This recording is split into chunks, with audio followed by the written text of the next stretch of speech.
Y por eso te busco y te amo y me amas por siempre. La cruz fue suficiente. Amada Iglesia, que Dios les bendiga. Bienvenidos a una nueva reflexión del Evangelio de Marcos. Marcos capítulo 14, versículos 53 al 65. Trajeron pues a Jesús al sumo sacerdote, y se reunieron todos los principales sacerdotes y los ancianos y los escribas. Y Pedro le siguió de lejos hasta dentro del patio del sumo sacerdote, y estaba sentado con los alguaciles calentándose al fuego. Y los principales sacerdotes y todo el concilio buscaban testimonio contra Jesús, para entregarle a la muerte, pero no lo hallaban, porque muchos decían falso testimonio contra él, mas sus testimonios no concordaban. Entonces, levantándose unos, dieron falso testimonio contra él, diciendo: nosotros le hemos oído decir, yo derribaré este templo hecho a mano, y en 3 días edificaré otro hecho sin mano. Pero ni aun así concordaban en el testimonio. Entonces el sumo sacerdote, levantándose en medio, preguntó a Jesús diciendo: ¿no respondes nada? ¿Qué testifican estos contra ti? Mas él callaba, y nada respondía. El sumo sacerdote le volvió a preguntar y le dijo: ¿eres tú el Cristo, el Hijo del Bendito? Y Jesús le dijo: yo soy, y veréis al Hijo del Hombre sentado a la diestra del poder de Dios, y viniendo en las nubes del cielo. Entonces el sumo sacerdote, rasgando su vestidura, dijo: ¿qué más necesidad tenemos de testigos? Habéis oído la blasfemia, ¿qué os parece? Y todos ellos le condenaron, declarándole ser digno de muerte. Y algunos comenzaron a escupirle, y a cubrirle el rostro, y a darle de puñetazos, y a decirle: profetiza. Y los alguaciles le daban de bofetadas. El Señor Jesucristo había sido apresado la noche, y, como vimos en la lección anterior, de una manera cobarde fueron y lo apresaron en un lugar en donde él sabía de que no tenía otra opción. El Señor estaba esperando ese momento. En ese instante, como vimos, llegó Judas, quien le entregó de una manera tan vil, dándole un beso y diciéndole: maestro. En ese instante él es llevado ante el sumo sacerdote.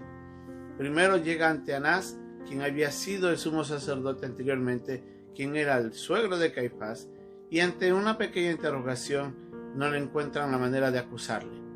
Después le llevan donde Caifás, y en ese lugar es donde traen una serie de falsos testigos. Y era tan absurdo este juicio que ni aun ni los mismos testigos se ponían de acuerdo en lo que decían. No había congruencia en todo lo que estaba pasando. En ese instante unos y otros declaraban tantas cosas, pero el Señor no era acusado realmente de algo que él haya hecho y que había sido incorrecto. En un instante se levanta uno de los falsos testigos y dice: nosotros le habíamos escuchado de que él dijo de que derribaría el templo en 3 días y después lo reedificaría. Cosa que el Señor Jesucristo tampoco dijo en ningún momento. Él dijo de que si ellos tomaran su cuerpo, haciendo referencia a esa alegoría, diciendo: y ustedes tomaran este templo, en 3 días yo lo edificaré, haciendo referencia a su muerte y a su resurrección. Pero ellos no entendían, obviamente. Y en ese momento el sumo sacerdote Caifás se le acerca y le dice: ¿no te das cuenta de lo que están diciendo? ¿Qué respondes? Y en ese instante el Señor no decía nada. En ese instante, muerto de iras, completamente ya indignado porque no sabían cómo acusar a Jesús, Caifás le dice: bueno, dinos de una vez, ¿eres tú el Cristo? ¿Eres tú el Hijo del Dios viviente? ¿Eres el Mesías esperado? Y el Señor le dice: tú lo has dicho. ¿Cómo habrá sido la respuesta en ese momento para Caifás? Que él, sabiendo de que estaba completamente en pecado, en vez de indignarse y arrodillarse y pedir perdón y decirle: perdónanos por haberte rechazado y por no haberte aceptado, más bien tal era su ira, que él, muerto del coraje, se rasga los vestidos en forma de indignación. Le dice: ¿qué más necesitamos? Blasfemias habla, es reo de muerte. Y en ese instante todos los que estaban alrededor le declaran culpable, y el Señor Jesucristo es llevado ante Pilato. ¡Qué horrible juicio! ¿Se puede imaginar cómo el Señor Jesucristo tenía que enfrentar algo tan injusto? La única declaración que fue correcta, la única pregunta y acusación que era correcta ante Cristo, y que su respuesta era justa, y que eso no le declaraba culpable de ser muerto, sino era declarado realmente como Dios, fue la única razón que ellos encontraron para darle muerte. Cuando el hombre quiere actuar injustamente, aún la justicia más clara no tiene sentido.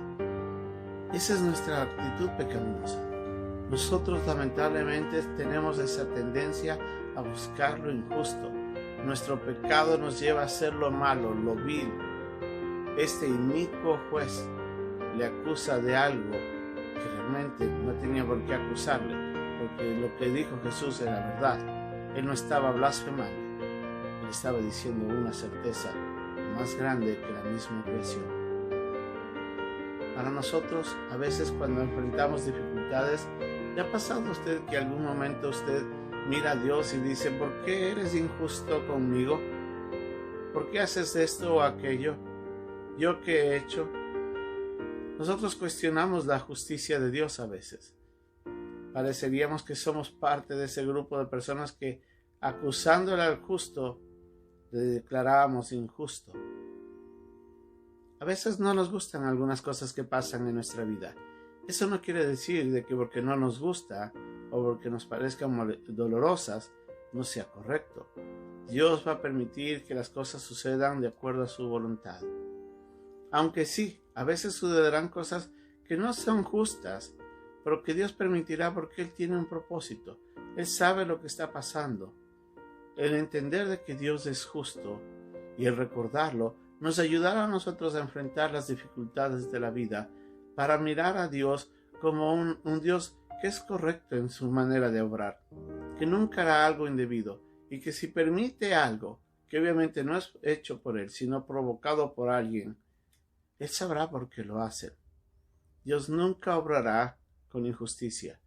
Eso sería que Él tenga que salir de su santidad y salir de quién es Él, de su naturaleza para obrar. Y ese no es nuestro Dios. Lamentablemente, a veces nosotros somos parecidos en alguna forma en la manera de juzgar a Dios. Ojalá aprendamos de esto y nos ayude esto a recordar que la manera como tenemos que honrar a Dios es siempre reconociendo de que Él es santo y que Él es justo. Que Dios nos ayude a mantener eso siempre presente y de esa manera adorar a nuestro santo y justo Dios. Que Dios nos bendiga.